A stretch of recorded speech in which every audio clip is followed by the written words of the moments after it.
Well, welcome to week 6 of our Bible read along. This week, as we're continuing in the book of Leviticus, it's still going to be kind of tough sledding, I think, for us. This is some of the more demanding material that we'll read in the Bible read along. Seems kind of repetitive, formulaic at some points, and it's very, very foreign. Let me just remind you, hang with it. There's important stuff here. Now, as you're reading this week in Leviticus, you're going to see there are rules by which Israel is identified as the people of God.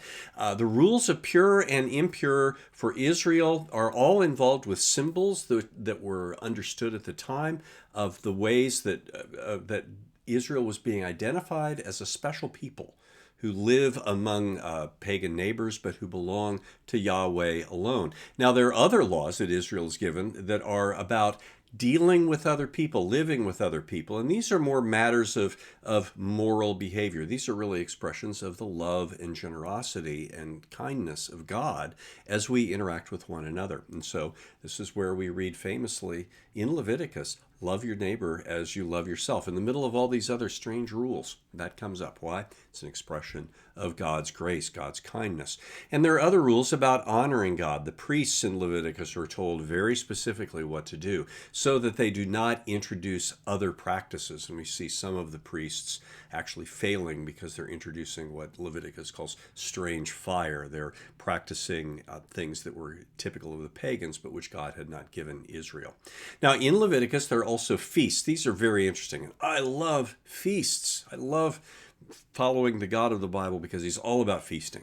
And so these feasts are celebrations of the Exodus and of the wandering in the wilderness for Israel, reminders of God's provision, but they also contain reminders of God's bounty in creation. They're tied to periods of harvest. There's a harvest in the spring for Israel when they harvest the grain, and another in the fall when they harvest things from their fruit trees, for example. And so spring and fall are special times of celebration for Israel. And these feasts also express God's provision and God's forgiveness.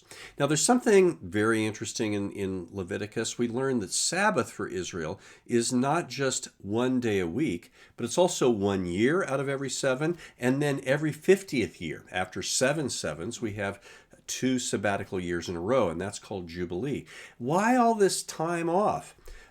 Is Israel supposed to be lazy? Don't worry about lazy and productivity and so forth. Think of it this way. In the economy of the ancient world, if you're not working, you feel like you're not going to be eating.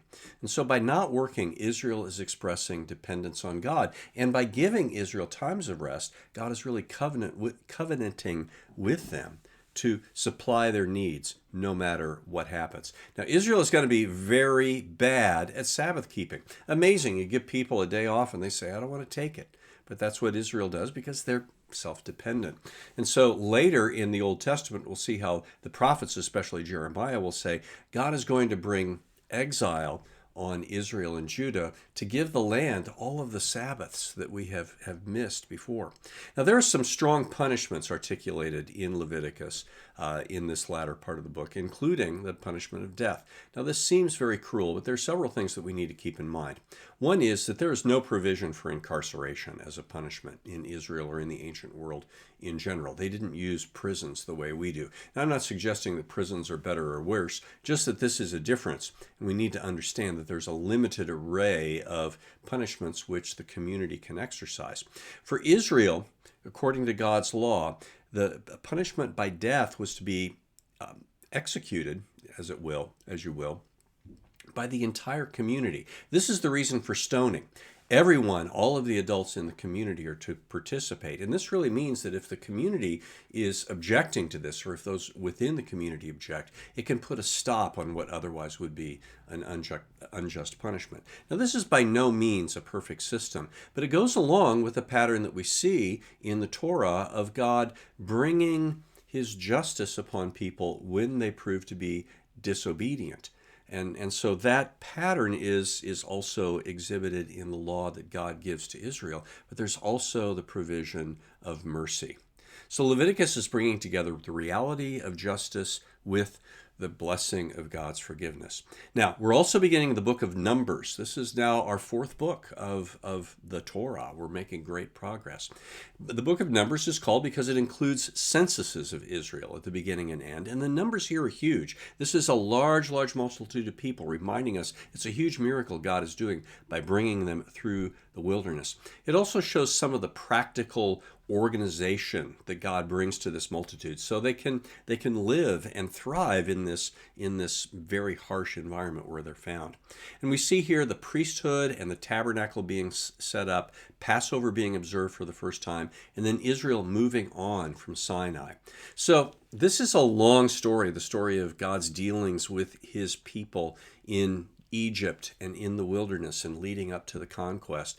And it's a story in that respect of human rebellion, but God's patience. So read it and enjoy it and learn from it in that light. God bless you as you read.